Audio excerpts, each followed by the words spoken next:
Chancy and the Grand Rascal by Sid Fleischman. 7. The Man in the River. At first light, Captain Harp was up and shouting, "Rise up, gents! To the oars, my lazy mud turtles! Step lively, you snoring, roaring river rollers!" Chancy leaped from his bedroll. He quickly gathered the chicks into the straw suitcase. Uncle Will piled their belongings in the wheelbarrow. Within moments, everything was aboard the raft. Chancy took a moment to dash the sleep from his face with river water. Billy Arkansas cast off the lines. Uncle Will hung up his coat and vest and wrapped his 2 hands around the forward oar. At a shout, the raftsmen began working the clumsy raft in the main stream of the river. They were moving. Slowly, Crow Island began to slip behind, and Chancy gave it a last fond look. Then he gazed at the broad river ahead. They were on their way to Paducah at last. The air was wondrously cool and fresh. There seemed hardly a sound on the river at this hour. A blue jay sounded from the Kentucky bank, and the river picked up the dawn colors as if it were an endless, winding mirror. Chancy couldn't think of any place he'd rather be than rafting down the Ohio on a capital fine morning like this. The log raft was drifting as lazily as a leaf with the tide. The men at the oars merely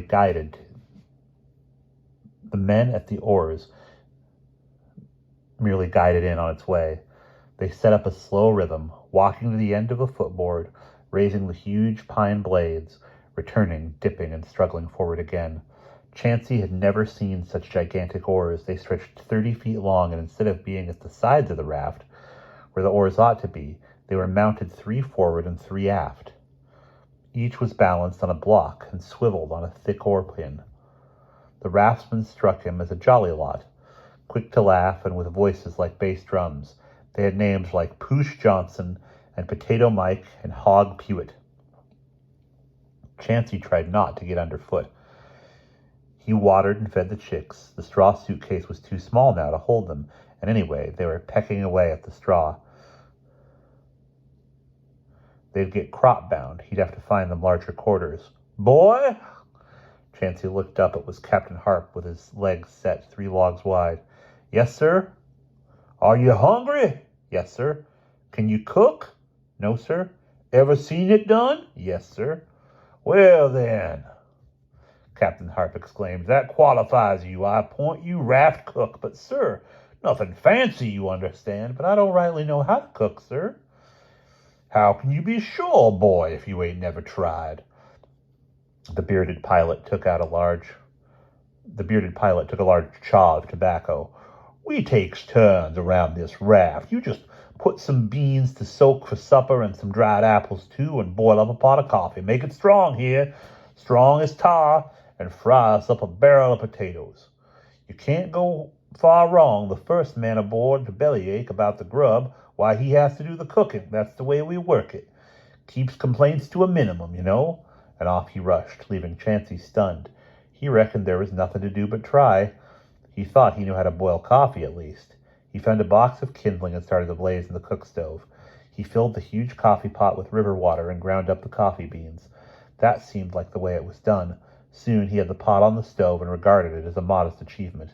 He found a huge black knife hanging from a nail in the shanty, and put a heap of beans to soak.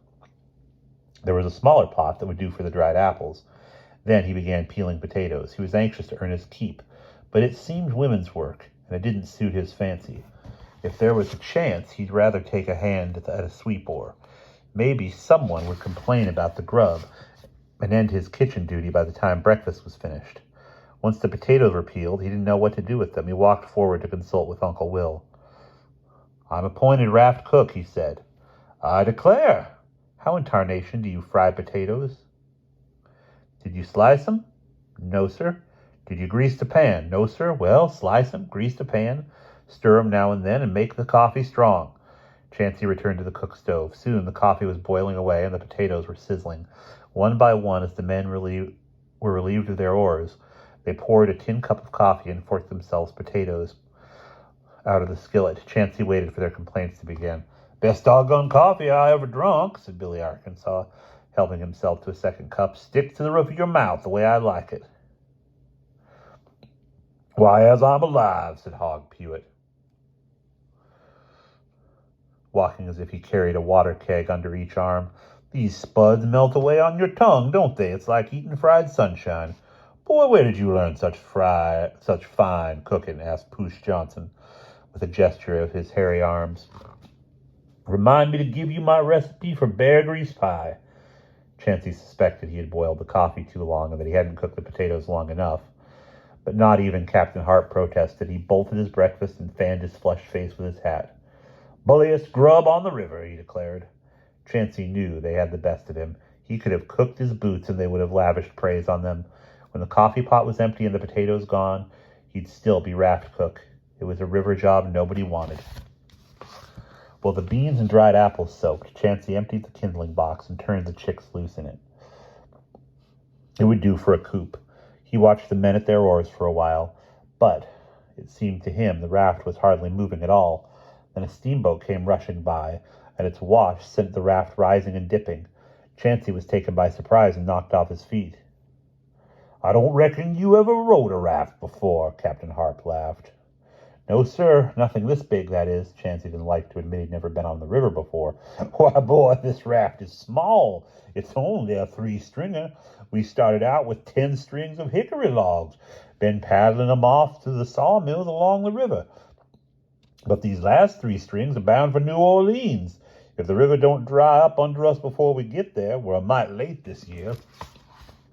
Folks can't get enough good timber down there, the way things are building up so fast. Pay good money. Chancy had already seen that the raft was in 3 long sections, butted together side by side. Each string of logs was held fast by cross-wire limbs spiked down with square wooden pegs. A sweep oar was mounted at the forward and after end of each string. How fast do you reckon we're going? Chancy asked. Mighty fast. There being no head of wind, Captain Harp answered. A full 2 miles an hour, it looks like. Near takes your breath away, don't it? Chancy grinned. He was in no desperate hurry. Paducah would still be there when they reached it. Of course, the Ohio can be awful ornery, said the raft pilot. Runs about 2.5 miles to the hour, you know. But when the wind blows, it almost always heads upriver. Kind of slows the raft down. First time I took a raft to New Orleans, we had headwinds all the way. Took several years. When I stepped ashore, I remarked how New Orleans had changed. Hoo-la-ha! It turned out we were still in Pittsburgh, where we started from. But by early afternoon, Chancy was awash in apples and beans. They were swelling and overflowing their pots. Soon he had every kettle and pan and bucket he could find heaped, and still the beans swelled and the apples overflowed. It was like tending 6 volcanoes at once. Finally, Billy Arkansas came to his rescue with a wash tub. I do like apples and beans, he chuckled. You put enough to soak to last us all summer long. They ate beans and applesauce for supper, beans and applesauce for breakfast, beans and applesauce for dinner, and applesauce and beans between meals. And not a complaint reached Chauncey's ears. When he was free of the cook stove, he attempted to teach Calamity to fan him. The chick's wings were growing out fast, with the last bits of down clinging like milkweed to the feathers. Fan me, Chancy would say, holding the chick on his outstretched finger. When he let his finger drop an inch or two, the chick would flutter its wings to keep its balance and give off a pleasant breeze in the heat. Before long, Chancy hoped to have Calamity performing the trick on command alone. At other times, Uncle Will let Chancy give him a hand at the huge sweep oar. Chancy struggled against it as if he were pushing through mud. Soon they drifted past the mouth of the big Miami River, littered with sandbars, and Captain Harp gave it a wide berth. Ohio was now behind them. Indiana was beginning. They maneuvered their way like a monstrous crab past rising sun and rabbit hash, and still the beans and applesauce were not gone. That afternoon, Chancy discovered a lump of soap missing from over the cook stove. When he ladled out supper, he discovered what had happened to it.